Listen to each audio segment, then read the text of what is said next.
Le secteur éducatif, ça a été une succession de réformes très très profondes et quelqu'un l'a dit, très très audacieuses pour avoir la qualité. La qualité au niveau de l'enseignement. Aujourd'hui, peut-être qu'on pourra en parler, la Guinée se prépare vraiment à tirer profit de son grand espoir pour vraiment ce qui va propulser son élan économique, c'est le Simandou. Donc aujourd'hui, et au niveau du ministère de l'enseignement technique, au niveau de l'enseignement supérieur, il y a un travail de fond qui est fait. Il y a un travail de revalorisation, de recadrage, même d'orientation, même du contenu pédagogique. Et je pense que ça, c'est à soutenir. C'est à soutenir et à accompagner parce qu'il ne faudrait pas... Les réformes ne sont pas encore robustes, ne sont pas encore stabilisées, mais le processus est à accompagner. On a essayé de remettre en place tout ce que l'éducation guinéenne manquait. Aujourd'hui, quand vous voyez, il y a plus de 1600 enseignants que l'État finance leur cycle de doctorat ou de master 2. Ça salue. Au-delà de cela, les diplômes guinéens n'étaient pas traçables. La traçabilité de nos diplômes, partout où vous allez, nous on le sait un peu quand on allait à l'étranger, il y a 20 ans. Mais écoutez, les diplômes guinéens n'étaient pas reconnus dans des pays. Aujourd'hui, partout où vous allez, avec cette traçabilité de nos diplômes, et ça encore, il faut le dire de façon haut et fort, que c'est grâce à ce gouvernement et c'est grâce à la vision du chef de l'État pour que, aujourd'hui, l'enseignement supérieur a d'autres volets tels que les classes préparatoires des grandes écoles. C'est des initiatives à saluer. Et quand vous regardez l'enseignement technique, aujourd'hui avec les IRAM et les écoles de métiers, et au-delà de ça, quelque chose qui m'a vraiment marqué, quand on prend des noms tels que M. Souma, qu'on a donné, Kamara Lai, Ibrahima Souma, d'anciens ministres, ou l'un des meilleurs écrivains de notre pays, le plus connu, Kamara Lai, enfant noir. Et tout ça, c'est pour revaloriser encore le Guinéen et pour que nous puissions se regarder droit dans les yeux, comme vous l'avez dit tout à l'heure, se regarder. Il y a aussi la révision des programmes de formation, des enseignements supérieurs en République de Guinée, la révalorisation des bourses. Et ça, ces revalorisations des bourses, il faut le savoir qu'à un certain temps, les étudiants guinéens, réellement, la bourse était tellement petite que les étudiants étaient obligés, après les cours, faire des petits métiers. Et aujourd'hui, c'est revalorisé. Et deuxièmement, ils perçoivent des cartes de banque où l'argent est mis directement sécurisé.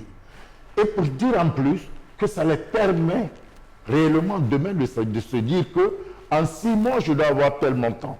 Je peux aller voir mon banquier, lui dire de me faire une avance. Voilà des choses qui permettent aux étudiants déjà de commencer à économiser et à prendre des initiatives pour commencer à rentrer dans le monde de l'entrepreneuriat. De septembre 2021 à 2023, la République de Guinée a lancé de grandes réformes. La renégociation de la plupart des contrats remet les compteurs à zéro et donne à l'État un droit de présence dans tous les projets importants. Désormais, les retombées financières issues des mines sont mieux encadrées et directement orientées dans le développement. Le pays est économiquement stable, les indicateurs sont bons et se répercutent sur le quotidien du peuple. Partout, les infrastructures sont construites et les réformes commencent à porter fruit. Cette embellie s'est matérialisée par l'admission de notre pays dans la catégorie des pays à revenus intermédiaires de la tranche inférieure. En effet, la Guinée, sous le CNRD, a quitté la liste des pays à revenus faibles pour rejoindre des pays comme la Côte d'Ivoire, le Sénégal, le Ghana, le Nigeria, et j'en passe. C'est la Banque mondiale qui, le 1er juillet 2023, décernait ce satisfecit à la Guinée, mais ce 18 décembre 2023, patatras, le principal dépôt d'hydrocarbures explose en plein Kaloum.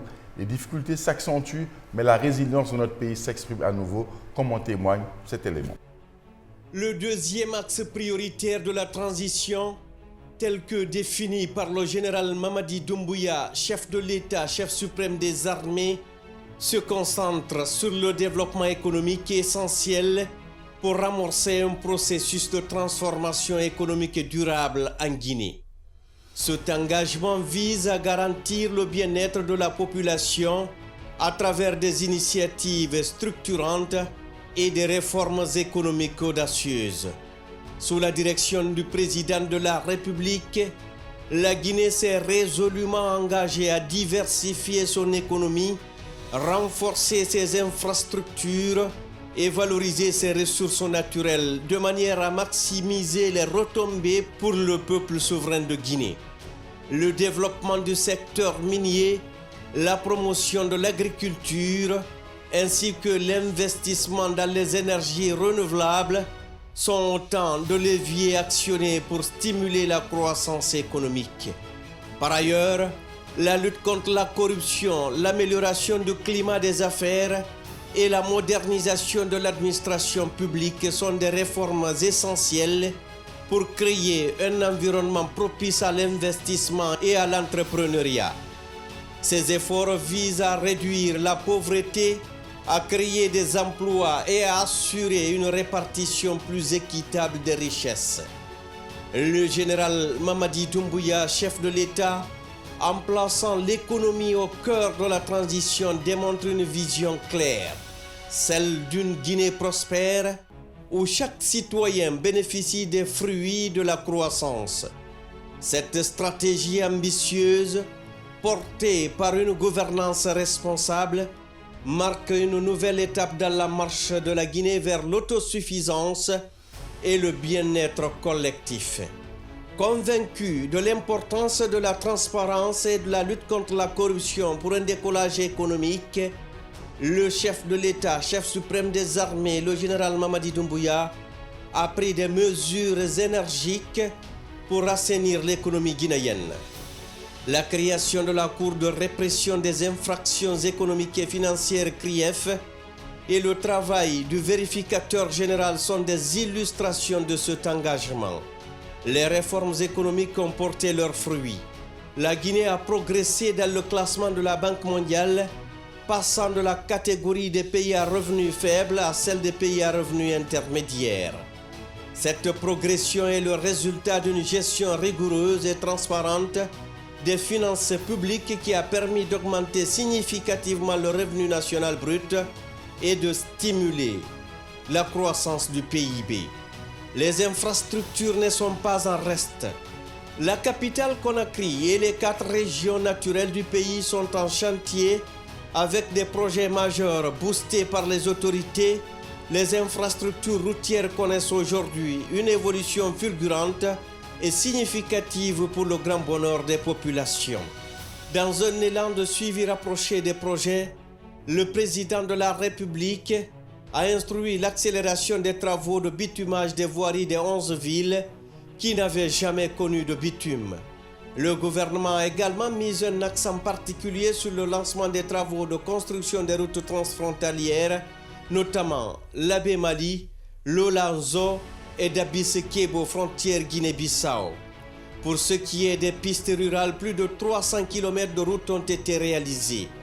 Quant à la construction du pont unique de Tanéné, sur 126 mètres linéaires et ses routes d'accès sur 7 km, le chef du département des infrastructures et des travaux publics a exigé, conformément aux instructions du chef de l'État, la livraison de l'ouvrage dans de brefs délais en mettant un accent particulier sur la réalisation du poste de péage.